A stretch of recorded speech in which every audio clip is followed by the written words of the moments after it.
दोस्तों, अगर आप भी चाहते हैं टीम इंडिया इस चौथे टेस्ट मैच में ऑस्ट्रेलिया को बुरी तरीके से धूल चटाई, तो हमारे इस वीडियो को दिल से एक लाइक जरूर कीजिएगा।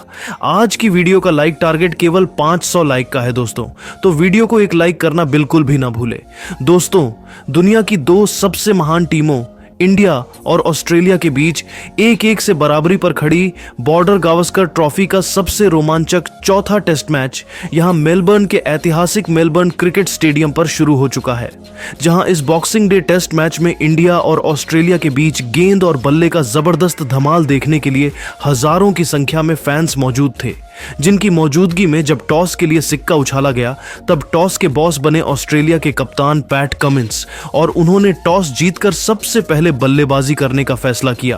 और फिर मेलबर्न के इस ऐतिहासिक मैदान पर पहले दिन ऑस्ट्रेलियाई बल्लेबाजों की घातक बैटिंग के बाद जो हुआ वह इतिहास के पन्नों में हमेशा हमेशा के लिए अमर हो गया और गेंद और बल्ले के बीच हमें ऐसा कांटे का घमासान फिर देखने को मिला कि पूरी दुनिया की आंखें फटी की फटी रह गईं। जी हां, बता दें करो या मरो कि इस निर्णायक मुकाबले में ऑस्ट्रेलिया की तरफ से ओपनिंग की जिम्मेदारी संभालने 19 साल के सैम कॉन्स्टॉस के साथ उस्मान ख्वाजा की खतरनाक जोड़ी मैदान में उतरी थी, जिनके कंधों पर भारतीय गेंदबाजों की नाक में दम करने की बड़ी जिम्मेदारी रहने वाली थी। हालांकि दोस्तों, टीम इंडिया को जल्द से जल्द विकेट की तलाश थी, लेकिन यह दोनों भी कोई कच्चे खिलाड़ी नहीं थे। तीसरा ओवर लेकर आए बुमराह की दूसरी गेंद पर सैम ने 2 रन लेकर अपना और अपनी टीम का खाता इस टेस्ट मैच में खोल दिया था। हालांकि वह रन भी लेग बाई के चलते आए थे, यानी कि दोनों बल्लेबाजों का खाता तक नहीं खुला था। पहले 3 ओवर में मुश्किल से ऑस्ट्रेलिया केवल 2 रन बना पाई थी, जहां दोनों बल्लेबाज अभी भी 0 रन के स्कोर पर मौजूद थे। भारतीय गेंदबाजों का मोरल काफी हाई नजर आ रहा था। ऐसा लग रहा था कि विकेट अब ज्यादा दूर नहीं है। तभी दोस्तों, चौथा ओवर लेकर आए मोहम्मद सिराज की दूसरी गेंद सीधा उस्मान ख्वाजा के पैड पर जा लगती है, जिस पर विकेट के लिए भारतीय गेंदबाजों के विकेट टीम ने जोरदार अपील की। हालांकि अंपायर ने टीम इंडिया की एक नहीं सुनी, तब टीम इंडिया ने इसे रिव्यू करने का फैसला किया।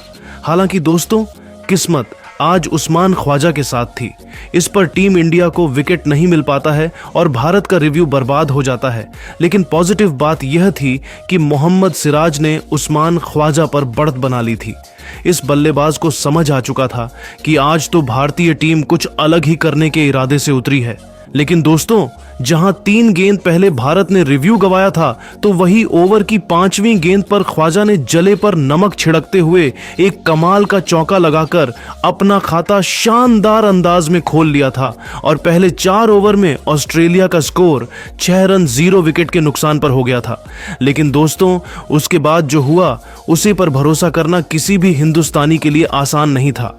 जी हां, 7वां ओवर लेकर आए बुमराह की पहली ही गेंद पर सैम ने अतरंगी शॉट खेलते हुए विकेट कीपर अरशद पंत के ऊपर से एक शानदार चौका विकेट के पीछे उड़ाकर सबको हैरान कर दिया। ऐसा लगा मैदान में खुद मिस्टर 360 उतर गए हो। तो दोस्तों, इतने में ही उनका मन नहीं भरा तो ठीक इसी तरीके का शॉट खेलते हुए अगली ही गेंद पर सैम ने इस बार चौका नहीं बल्कि सीधा छक्का बटोरकर भारतीय खेमे पूरे हिंदुस्तान में हड़कंप मचा दिया था। तो दोस्तों, जाते जाते ओवर की 5वीं गेंद पर एक बार फिर विकेट के पीछे वही स्कूप शॉट खेलते हुए सैम ने एक और चौका बटोरा और इसे अब तक का सबसे महंगा ओवर खुद बुमराह के लिए भी बना डाला था, जहां इस ओवर में सैम ने कुल 14 रन बटोरे और मैच की दिशा दशा को ही पलट दिया। 14 ओवर में ऑस्ट्रेलिया ने 26 रन बना दिए। तो दोस्तों, इस ओवर में मार खाने के बाद बुमराह की लाइन लेंथ ही बिगड़ गई थी। तभी तो जब एक बार फिर 9वें ओवर में बुमराह आते हैं तो इस बार ख्वाजा ने बुमराह को आधे हाथों लेते हुए लेग साइड की दिशा में एक खतरनाक चौका लगाया और 9 ओवर में ऑस्ट्रेलिया ने 37 रन बिना किसी नुकसान के बना लिए थे। यानी कि भारतीय क्रिकेट टीम के लिए एक बेहद ही खराब शुरुआत हुई थी, जहां भारतीय गेंदबाज अब तक विकेट के लिए तरसते हुए नजर आए थे।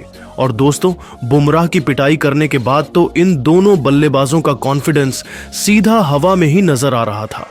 अब तो इन्होंने सीधा काउंटर अटैक की रणनीति अपनाई थी और इस टेस्ट क्रिकेट को सीधा T20 में तब्दील कर दिया था। इस बार 10वें ओवर में मोहम्मद सिराज की 5वीं गेंद पर डीप बैकवर्ड पॉइंट पर सैम ने एक और चौका लगाकर भारतीय टीम की हालत खराब कर दी और 10 ओवर में ही ऑस्ट्रेलिया को 44 रनों तक पहुंचा दिया था। जी हां, 44 रन इन दोनों बल्लेबाजों ने मिलकर चौके छक्कों की बरसात करते हुए ठोक डाले थे। लेकिन दोस्तों, एक बार फिर 11वें ओवर में उन्होंने बुमराह पर हमला किया, जहां पहले ही गेंद पर सैम ने एक चौका लगाया तो चौथी ही गेंद पर खतरनाक छक्का लगाकर अपनी टीम को 50 रनों के पार भी पहुंचा दिया था। तो जाते जाते 5वीं गेंद पर एक और चौका लगाकर 11 ओवर में इस खिलाड़ी ने अपनी टीम को 62 रनों तक पहुंचा दिया था। उनके बीच की इस ओपनिंग पार्टनरशिप ने टीम इंडिया को मैच में पूरी तरीके से बैकफुट में धकेल दिया था। किसी को समझ नहीं आ रहा था क्या किया जाए, तो देखते ही देखते 14वें ओवर की पहली ही गेंद पर सिराज के खिलाफ सिंगल लेकर सेम ने अपनी धमाकेदार 50 डेब्यू पर केवल 52 गेंद पर पूरी कर ली थी और भारतीय क्रिकेट टीम की हालत वध से बदतर होती जा रही थी। अपनी तूफानी बल्लेबाजी से 15 ओवर में ही इन्होंने ऑस्ट्रेलिया को 78 रनों तक पहुंचा दिया था। रोहित एंड कंपनी का हर एक मास्टर प्लान फ्लॉप हुआ था। अब तो केवल ऑस्ट्रेलिया का दबदबा पूरे मैच में देखने को मिल रहा था। ऑस्ट्रेलिया ने 19 ओवर में 89 रन बना लिए थे। भारत को किसी भी कीमत पर विकेट चाहिए था, तभी रोहित शर्मा ने गेंदबाजी में बदलाव किया। देखते ही देखते दोस्तों 43वां ओवर लेकर आए मोहम्मद सिराज की गेंद पर चौका मारकर लाबुसैन ने ऑस्ट्रेलिया को 150 रनों तक पहुंचा दिया था। 44 ओवर में ऑस्ट्रेलिया ने 144 रन बना लिए थे। टीम इंडिया की हालत बेहद खराब होती जा रही थी, क्योंकि इन दोनों के बीच 50 रनों से अधिक की साझेदारी भी हो चुकी थी। लेकिन दोस्तों, तभी एक बार फिर सबसे बड़े मैच विनर जसप्रीत बुमराह 45वें ओवर में आते हैं और आते ही बुमराह ने पहली ही गेंद पर उस्मान ख्वाजा को केएल राहुल के हाथों कैच आउट करवाकर टीम इंडिया को दूसरी सफलता दिलाई, जहां ख्वाजा 6 चौकों की बदौलत 57 रन बनाकर पेवेलियन लौट गए। उनके आउट होने के बाद मैदान में जलवा दिखाने स्टीव स्मिथ आ चुके थे। उन्होंने लाबुसैन के साथ मिलकर मजबूती से अपनी टीम को आगे बढ़ाना शुरू किया और इस सेशन में टीम इंडिया को कोई और विकेट नहीं लेने दिया, जहां टी ब्रेक तक 53 ओवर में ऑस्ट्रेलिया ने 176 रन बना लिए थे। टी ब्रेक के बाद वापस आते ही टीम इंडिया जल्द से जल्द विकेट लेना चाहती थी, लेकिन दोस्तों हमें तो यहां उसका उल्टा ही देखने को मिला। पहले ओवर में ही लाबुसैन ने जडेजा की गेंद पर शानदार चौका जड़ दिया, तो अगले ओवर में आकाशदीप को निशाना बनाते हुए स्मिथ ने पहले चौका लगाया, तो ओवर की अंतिम गेंद पर लाबुसैन ने 2 रन लेकर अपनी शानदार 50 ठोक दी थी। यह ऑस्ट्रेलिया की तरफ से तीसरा अर्धशतक था जो आज सुबह आया था। टीम इंडिया की हालत बेहद खराब होती जा रही थी। रोहित के सभी प्लान पूरी तरीके से फ्लॉप हुए थे। 58वां ओवर लेकर आए जाडेजा की चौथी गेंद पर स्मिथ ने शानदार चौका लगाकर अपनी टीम को 200 रनों तक पहुंचा दिया था, तो अगली ही गेंद पर उन्होंने एक और थप्पड़ की तरह चौका जड़ दिया।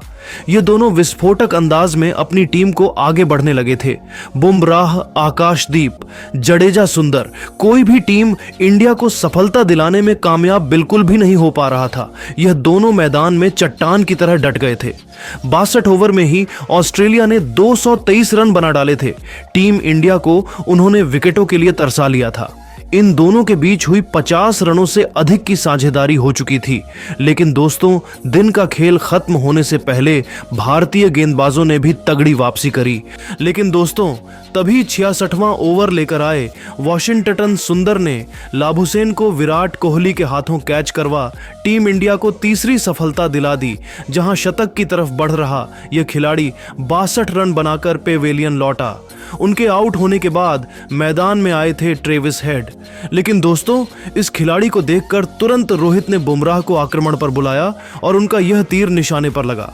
67वें ओवर में आते ही जसप्रीत बुमराह ने अपनी तीसरी गेंद पर हेड को क्लीन बोल्ड कर ऑस्ट्रेलिया को बिखेर दिया था, जहां हेड को तो बुमराह ने खाता भी खोलने का मौका नहीं दिया और 240 रनों पर ही ऑस्ट्रेलिया के 4 बल्लेबाजी ढेर हो गए थे। इसके बाद बुमराह ने मिचेल मार्श का भी विकेट दिलवा दिया। बुमराह ने मार्श को सिर्फ 4 रन पर आउट करके पवेलियन भेज और ऑस्ट्रेलिया को दिखा दिया कि टीम इंडिया अभी मैच से बाहर नहीं हुई है। लेकिन दोस्तों, अब आपको क्या लगता है कि भारत की तरफ से कौन सा बल्लेबाज इस मैच में शतक लगाएगा, रोहित, विराट या कोई और? अपनी कीमती राय हमें नीचे कमेंट करके जरूर बताइए।